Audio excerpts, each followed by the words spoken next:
It's Laura Eubanks of Design for Serenity with your succulent tip of the day and rainy day one in La Jolla. So this is going to be a very awesome project and a little different than normal because we will be working around and amongst some already existing landscape, like this giant storm cloud podocarpus. The client has never successfully been able to get anything to grow under it. So what we are going to do, we are going to have Bart from KRC stage some really big boulders up under there. Then we are going to plant some blue flame agaves. The blue flame is a little bigger than the standard foxtail, and it's a soft-skinned agave. So when the leaves drop in it, no problem to take a blower and just blow them out and get on with life. So that will be my solution there. See all of these Portulacaria afrovariegatas, and look at all the podocarpus leaves that have decided to live there. It's quite the colony. So when you're working under trees, it's important to really think about the plant material, isn't it? Okay, so when it's summertime, we're very close to the ocean, and everyone likes to park here to go to the beach. So we are going to be placing some flagstones in key areas for people to egress out of their cars. They also want this diamondia gone. It's everywhere, and they don't want to water it. So we will be getting rid of the diamondia. We'll be pulling up, like these tired kiwis. The senecio is going to go. This very, very sad Dazzlerian longissimum is going to go. This Dazzlerian longissimum is going to get moved because it's too close to the storm cloud. And then up in here, I'm going to do some barrel cactus.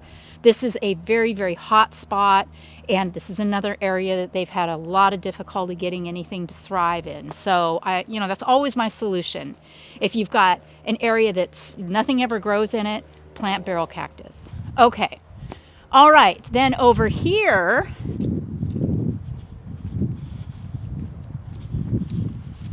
the Blasfeldiana kalanchoe is a bit run-amucky, so we are going to dial this in. Again, getting rid of the diamondia. We're going to pull out this phorium, the princess flower, the bougainvillea, the palm trees, the jades. Those will all stay. Yeah, the crew's like, thank God. Then over here, they've got this really cool organic decomposed granite pathway. We're going to get rid of the diamondia, but we're going to keep the pathway. We've got some DG to fluff it up. Look at these amazing mangaves. These are going to be moved into my tropical oasis, which you will see momentarily.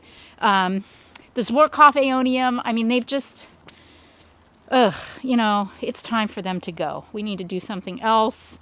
Not my favorite. The senecio, this is what it does. It just gets really, really leggy. We're going to get rid of that. I've got some new fluffy, nice plants. We're going to be bringing in a lot more boulders. And then up here, we're getting rid of this bush. We'll be replanting. Obviously, look at how sad this is. Oh my gosh, that's just tragic. But we're going to fix this little cutout right here. Look at all these agave Ferdinands. These are everywhere.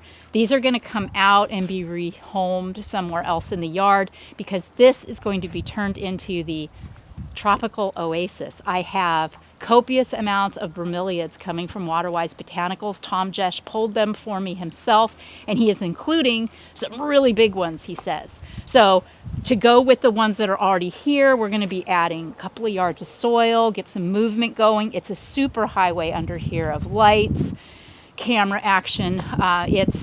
They're gas lines and pipes and all kinds of crap. So we'll just build up. The palms will not mind.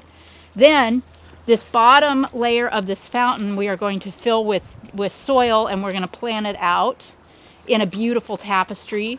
We're going to take it all the way over to here with plant material.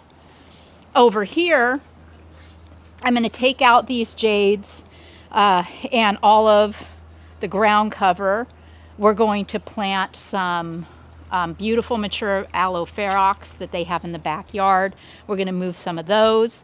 Then down there where that calendrinia is, we're going to create a little dry stack and probably add some of the larger specimen plants there too.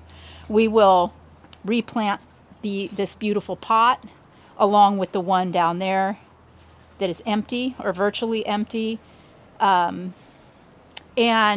yeah, that's it for phase one. Phase two will be the backyard, but this is just going to be so amazing, and it's going to tighten this property up so much. I'm so glad that we have so many mature things to work with.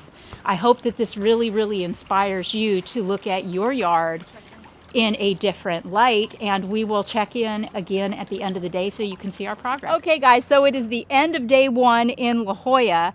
Bart came from KRC and placed our large boulders for us with the crane, and we will follow up with smaller boulders up the slope. Always place your larger boulders lower, your smaller boulders higher. That way they look the smaller ones will look a lot bigger. Those 15-gallon blue flames are going to be spotted underneath this tree. It's going to look so good. And those blue flames they get big, and they are a clumping or stand agave. So they're going to get really big really fast. Okay. All right. We're taking out, Kevin's been working really hard at taking out all the Diamondia. And for those of you who are wondering, it's not that there's anything wrong with Diamondia. I love it as the ground cover. This has just been here a really long time. It has a lot of weeds in it, and frankly, the client is over watering it. So we are just going to be top dressing with a very neutral, probably going with the 3/8 Cali Gold again. Because we don't want all those podocarpus leaves to show up on a dark colored rock. So there will be no burgundy lava or any kind of volcanic rock at all in this installation. I'm going to leave the two portulacarias and the Crassula arborescens. Those look really good. We will rehome this portulacaria here. This Dazzlerian will stay. Over here, the guys did a super job of getting that flax out of the corner. Look how much cleaner and better that looks. We'll limb up those two little palm tree fronds that are dead. And you can see how we have also, are mitigating a lot of the plant material that was around the mailbox because it was just too heavy and too dense and very unintentional. I'm going to do something really spectacular and intentional over here. It's going to look so much better. Over here, in this big Dazzlerian longissimum, we'll be going over on that other side where that flax was. Look at these Echeveria atolls, ATOLLs from Waterwise Botanicals. They are so gorgeous. And in here, I've been working here today. I've been digging up the agave Ferdinands. These two I couldn't get. They were too hard, but I got the rest of them out. And I've just been taking buckets and buckets and buckets of podocarpus leaves off the ground. I cleaned all of these bromeliads up, and tomorrow I will continue my efforts. Then we will put down our 2 yards of soil in here. We will place our small boulders, and then we will begin planting out the tropical oasis. So that's as far as we got today. It's kind of slow going because we have to receive all the plants, offload all the plants, receive all the boulders, stage all the boulders.